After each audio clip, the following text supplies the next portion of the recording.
We are in Acts chapter 17, verses 1 through 10a, Paul's brief ministry at Thessalonica. Acts 17, 1 through 10. Now when they had passed through Amphipolis and Apollonia, they came to Thessalonica, where was a synagogue of the Jews. And Paul, as his manner was, went in unto them, and 3 Sabbath days reasoned with them out of the Scriptures, opening and alleging that Christ must needs have suffered and risen again from the dead, and that this Jesus, whom I preach unto you, is Christ. And some of them believed, and consorted with Paul and Silas, and of the devout Greeks a great multitude, and of the chief women not a few. But the Jews which believed not, moved with envy, took unto them certain lewd fellows of the baser sort, and gathered a company, and set all the city on an uproar, and assaulted the house of Jason, and sought to bring him out to the people. And when they found them not, they drew Jason and certain brethren of the rulers of the city, crying, These that have turned the world upside down are come hither also, whom Jason hath received. And these all do contrary to the decrees of Caesar, saying that there is another king, one Jesus. And they troubled the people and the rulers of the city when they heard these things. And when they had taken security of Jason and of the other, they let them go. And the brethren immediately sent away Paul and Silas by night unto Berea. Paul's brief ministry at Thessalonica. We have 3 divisions. Number 1, the Jews hear the gospel, verses 1 through 4. Number 2, the Jews who disbelieve oppose the gospel, verse 5. And Jason receives judgment, verses 6 through 10a. They were after Paul and Silas. They couldn't find them, so they took it out on where they were staying. Jason, the host of the house. This is on Paul's second missionary journey after he and Barnabas split, because Barnabas wanted to take John Mark and Paul did not. Paul took Silas.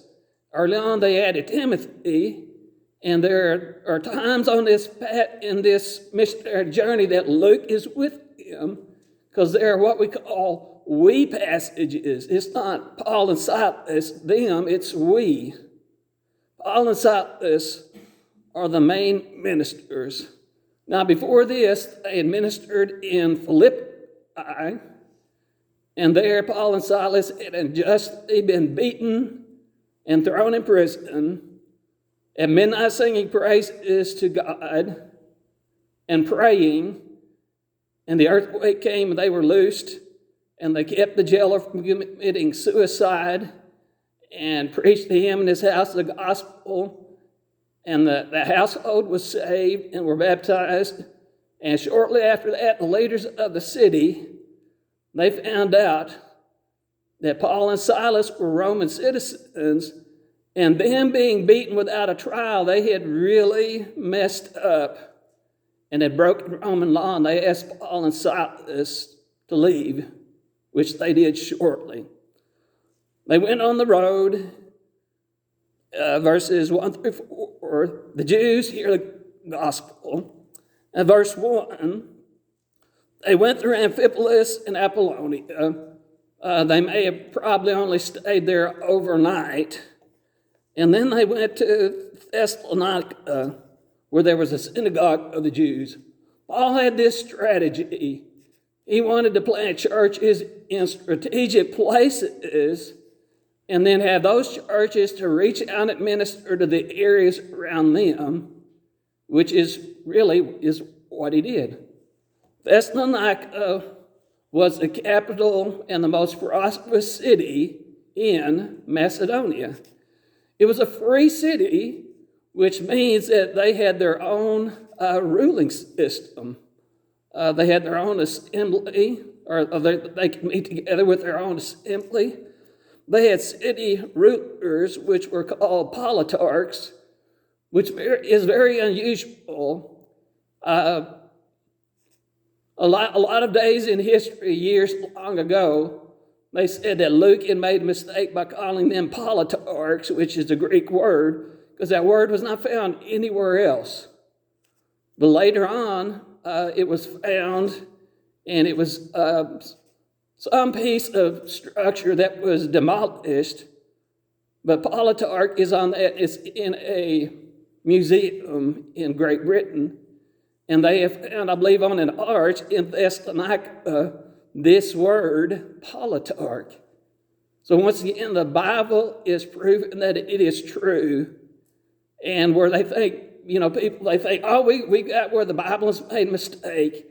And God proves it always to be true. So here they are, they come to Thessalonica, and Paul's usual attack was this. He went to the Jews first. God called Paul to be the apostle to the Gentiles, but he was also to minister to the Jews, to the Gentiles, and he would even stand before kings. Paul was a Jew. He loved the Jewish people. And even though they, as a whole, rejected Jesus, Paul had a burden for them and never gave up on them. And he wanted them to hear the gospel and have a chance to respond. So that's what he did, verse 2. He went in the synagogue. Often visiting rabbis will be asked to speak. So for 3 Saturdays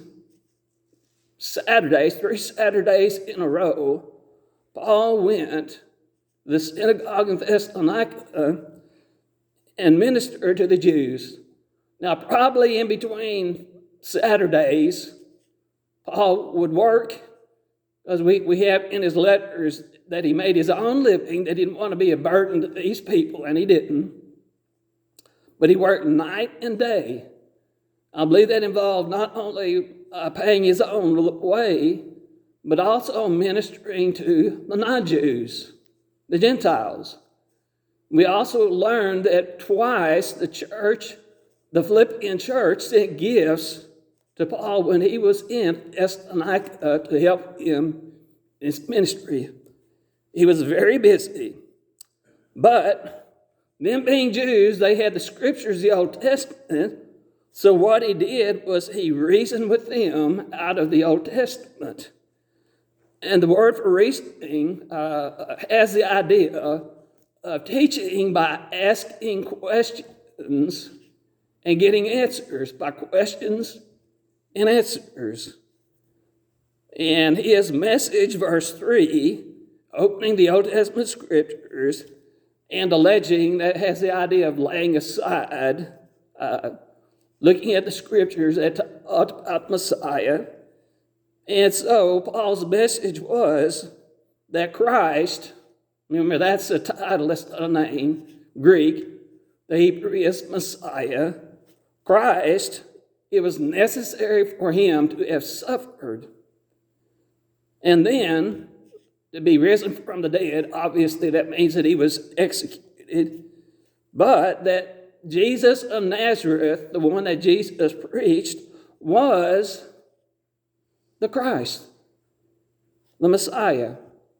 We're not told what scriptures he used, but you would think it would be Psalm 22.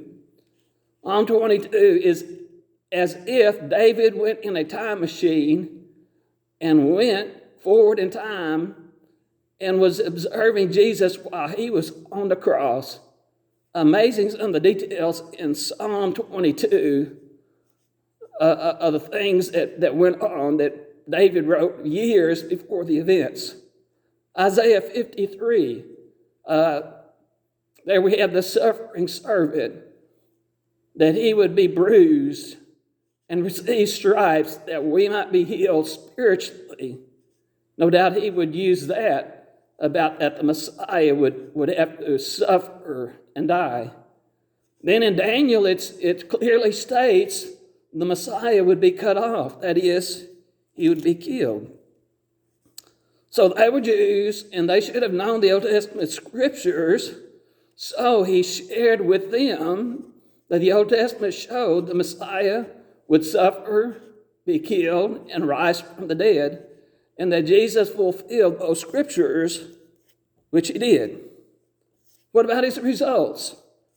Well, they were mixed. Verse 4, some of them believed.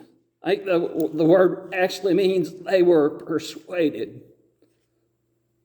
The same thing. Some of them were converted. Some of the Jews believed, not very many, but a few. And they consorted with Paul and Silas. The word consorted has the idea they cast their lots in with him. And really what that means is that these Jews who believed, eventually they left the synagogue and they joined the church at Thessalonica. Here the Jews believed, not many, but of the devout Greeks, a great multitude. Devout Greeks, especially in the synagogues throughout the Roman Empire, there were Gentiles that went to their services, and they were not Jews. They were what you call God-fearers. They believed that the Jewish scriptures were true, and that the one true God, Yahweh, in the Old Testament was the one true God, and they worshiped that God even though they were not Jews. And really, as a whole, this group was very receptive to the gospel. And I believe these were many that were in the synagogue. They were not Jews, but they worshiped the God of the Jews in the synagogues, and they were converted. And then they left the synagogue and went to church. And then also the chief women, not a few. There were ladies who were probably, this meant that they were married to some of the chief men of the city, and they became believers. You have to think about this for the Jews. Here they're hearing this message that this Jesus of Nazareth is the Messiah. Most of them do not believe, but those who are attending their synagogue, they're converted, and they leave them and go to the church. The church may have been meeting in the house of Jason. We don't know, but evidently they left the Jews and went to wherever that church in Thessalonica were meeting. So the Jews hear the gospel. Most of them reject the message. It brings us to point 2, verse 5. The Jews who disbelieve, they oppose the gospel. They actually persecute the believers. Verse 5. But the Jews who believed not, they were moved with envy or jealousy. Man, here's this new thing. You got a new church in Thessalonica, and evidently they're just booming, and our Jewish synagogue is getting smaller. And they were jealous and they were envious. And so they acted against the believers. They took unto them certain lewd fellows of the baser sort. These were, I think literally it talks about there were those of the marketplace. And the word for baser is the Greek word paneros, which is evil or wicked.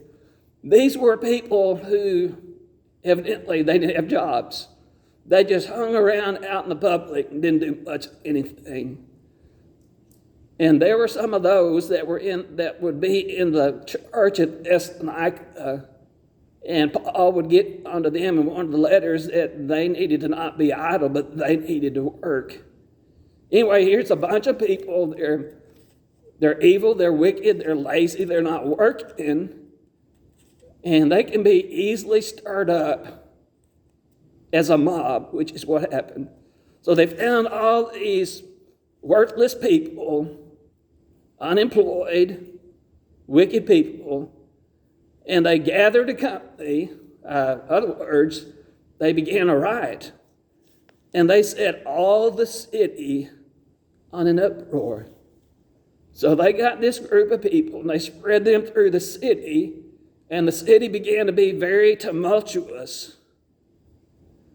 And then they were seeking Paul and Silas, and they assaulted the house of Jason. I mean, they just ran around the house, and they were looking for Paul and Silas to bring them out to the people. Paul and Silas, they were the instigators. They were the ones who started it. So there they oppose the gospel, and they're moving against it to stop it. Now we go to point number 3 in verses 6 through verse 10. Jason, who is the host for the believers, Paul and Silas, receives judgment. He is punished for being a believer. Verse 6. When they found them not, the believers in that church, Thessalonica, they were wise. When they saw what was happening and what was coming, they knew that Paul and Silas were the ones who were in danger. And evidently they hid them so that they could not be found. So they went to where they had been living, Jason's house. And they got Jason and they drew him out. I think they dragged Jason and certain brethren, other believers, they dragged them out of their house under the rulers of the city, the politarchs, the city rulers, crying. They had 2 charges. These that have turned the world upside down are come hither also. Probably that charge is disturbing the peace. And the second charge would be sedition, whom Jason hath received, and these all do contrary to the decrees of Caesar, saying that there is another king, one, Jesus. But you know what? Faith in Jesus does turn the world upside down. It makes a difference. And for the kingdom of God, that's good. For the kingdom of the devil, that's not good. And those who belong to the devil and will disbelieve the gospel and reject it, then they don't react very well.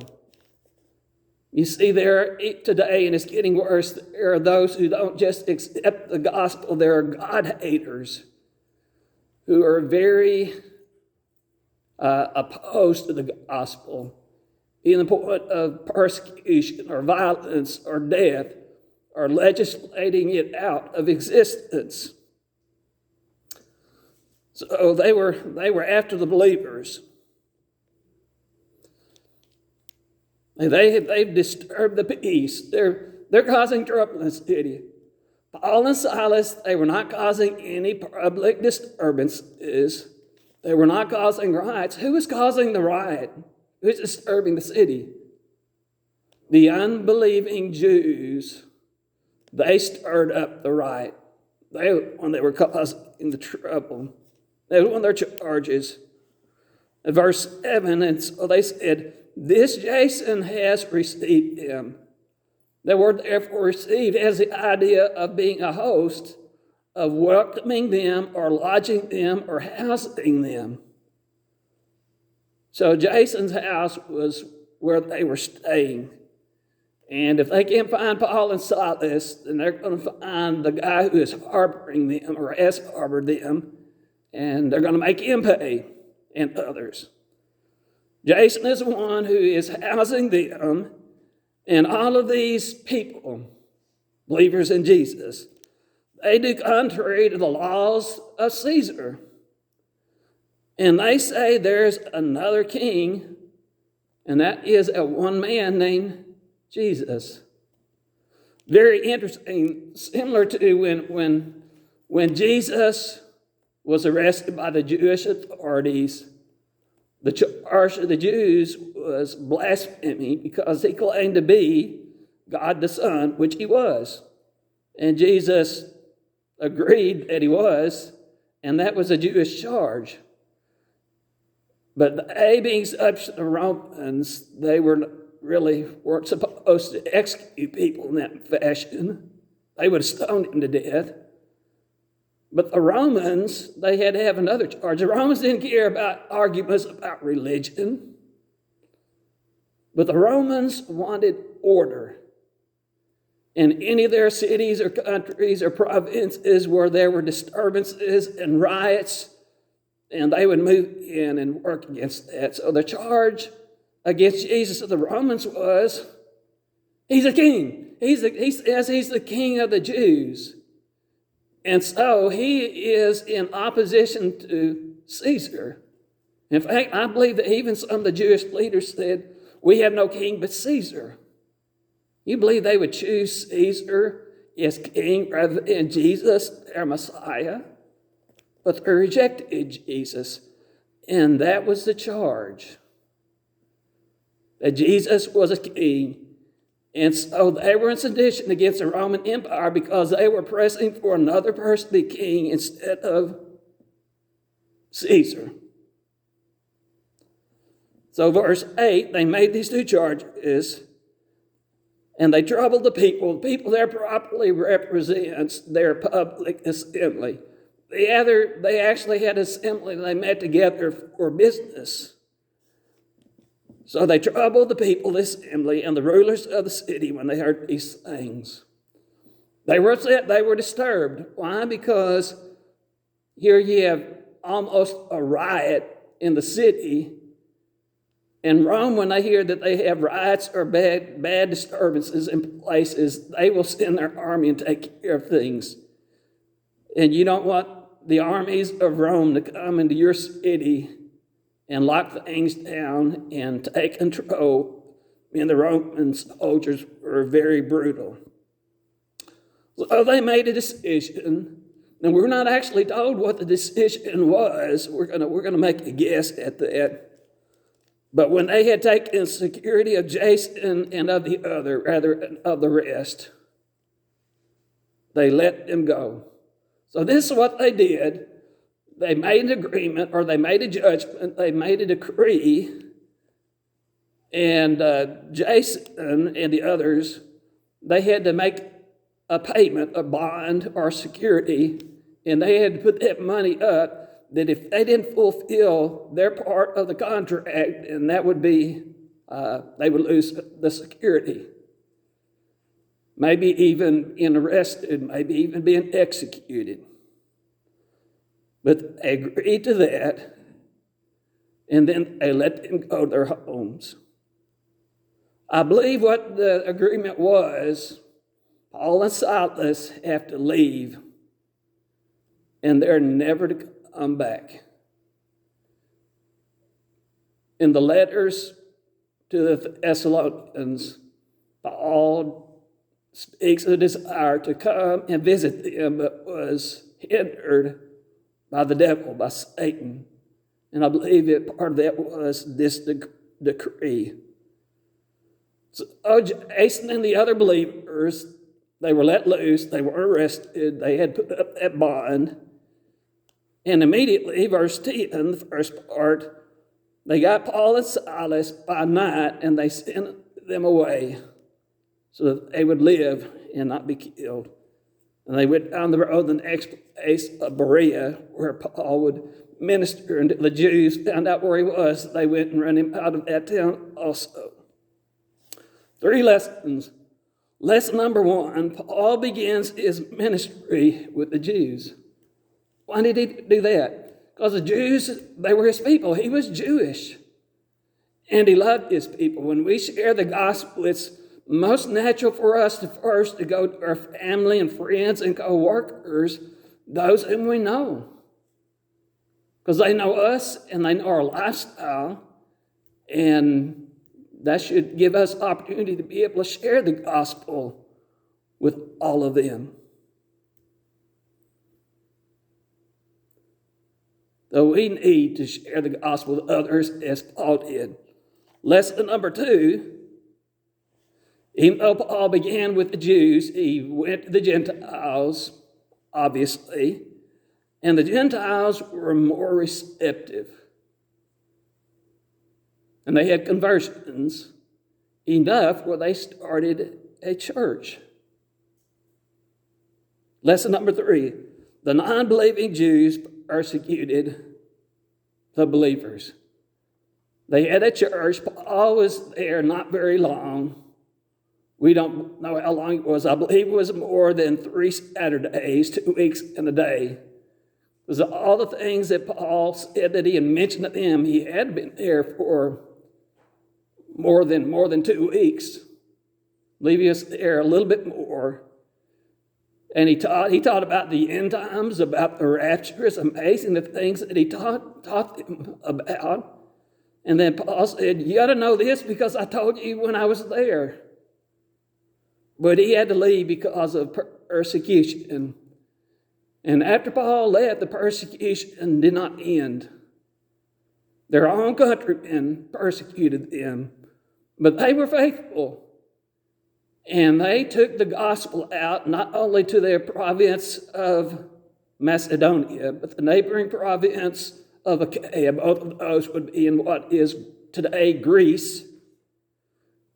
And word of their faith and their work in the ministry went all over the place because they followed the Lord and they shared the gospel, even in the hard times of being persecuted. May we be faithful, Lord, no matter what the days are, what the situation is, how bad it gets. May we always be faithful and share the gospel. May God bless his word.